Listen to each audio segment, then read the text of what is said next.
ಅಲ್ಲ, ಈಗಾಗಲೇ ಸಾಕಷ್ಟು ಕಾನೂನುಗಳು ಸಾಕಷ್ಟಿದ್ದಾವೆ.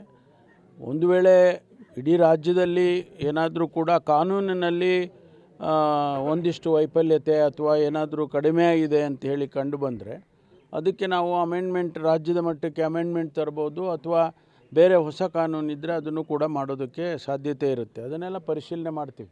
ಸರ್, ಈಗ ರಾಜಕೀಯ ಯಾರು ಮಾಡಿದ್ದಾರೆ ಈ ಪ್ರಕರಣದಲ್ಲಿ? ನೀವು ರಾಜಕೀಯ ಮಾಡಿದ್ದಾರೆ ಅಂತ ಸ್ಟೇಟ್ಮೆಂಟ್ ಕೊಟ್ಟು ನೋಡಿ, ಅವರ ಹೇಳಿಕೆಗಳನ್ನ ನೋಡಿದಾಗ ಏನು ಅನ್ನಿಸ್ಬೋದು? ಎಲ್ಲ ಬೇರೆಯವರೆಲ್ಲ ಹೇಳ್ತಾ ಇದ್ದಾರೆ, ಅಲ್ಲಿ ವಿರೋಧ ಪಕ್ಷದವರೆಲ್ಲ ಹೇಳ್ತಿದ್ದಾರೆ. ಅದಕ್ಕಾಗಿ ಅವರು ಅಂಥ ಹೇಳಿಕೆಗಳನ್ನ ಕೊಡೋದ್ರ ಬದಲು ನಮಗೆ ಸಹಕರಿಸಿ ಇನ್ವೆಸ್ಟಿಗೇಷನ್ ಮಾಡಿ ಅವ್ರ ಮೇಲೆ ಕ್ರಮ ತಗೊಳ್ಳಿ ಅಂತ ನಮಗೆ ಹೇಳ್ಬೋದಲ್ವ? ಅಷ್ಟೇ ನಾನು ಹೇಳೋದು. ಅಲ್ಲ, ಘಟನೆ ನಡೆದಿಷ್ಟು ದಿನ ಸಮಾಜ ಕಲ್ಯಾಣ ಇಲಾಖೆ ಸಚಿವರು ಬಂದಿಲ್ಲ. ಇಲ್ಲ, ಅದಕ್ಕೆ ಕಾರಣ ಇದೆ. ಈಗ ನಾನು ಇವತ್ತೇ ಬಂದಿದ್ದೀನಿ. ಅದಕ್ಕೆ ಕಾರಣ ಇದೆ. ಯಾಕೆಂದರೆ ಇನ್ವೆಸ್ಟಿಗೇಷನ್ ನಡೀತಾ ಇರುತ್ತೆ.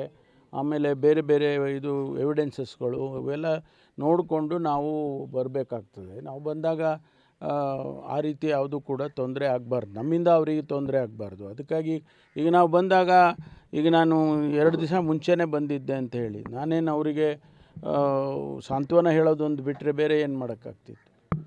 ಅದರಿಂದ ಬರ್ತಾರೆ. ಬಹುಶಃ ನಾಳೆ ಅಥವಾ ನಾಡಿದ್ದು ಬರ್ತಾರೆ ಸಮಾಜ ಕಲ್ಯಾಣ ಇಲಾಖೆ ಸಚಿವರು.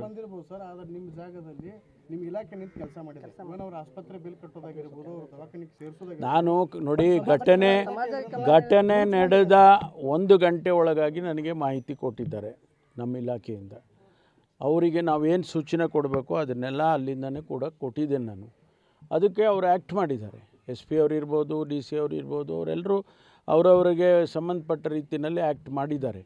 ಸರ್ಕಾರ ಅಧಿಕಾರಿಗಳು ಯಾರು ಕೂಡ ಅವರು ಇಲಾಖೆಯಿಂದ ಸಮಸ್ಯೆ ಇಲ್ಲ, ಅವರು ಸ್ಪಂದನೆ ಮಾಡಿದ್ದಾರೆ. ಸಮಾಜ ಕಲ್ಯಾಣ ಇಲಾಖೆಯಿಂದ ಇವರು ಇಲ್ಲ, ಅವರು ನಾಳೆ ಬರ್ತಾರೆ. ಅವರು ಕೂಡ ಈಗಾಗಲೇ ಈಗೆಲ್ಲ ಅಧಿಕಾರಿಗಳು ಕೂಡ ಬಂದಿದ್ದಾರೆ. ಅಧಿಕಾರಿಗಳು ಕೂಡ ಅವ್ರ ಕೈ ಜೋಡಿಸಿ DC ಅವರೇ ಇದ್ದಾರೆ ಅಂದಾಗ, ಹೌದು, ಅವರು ಇರ್ತಾರಲ್ಲ, ಜೊತೆಯಲ್ಲಿ ಇರ್ತಾರೆ.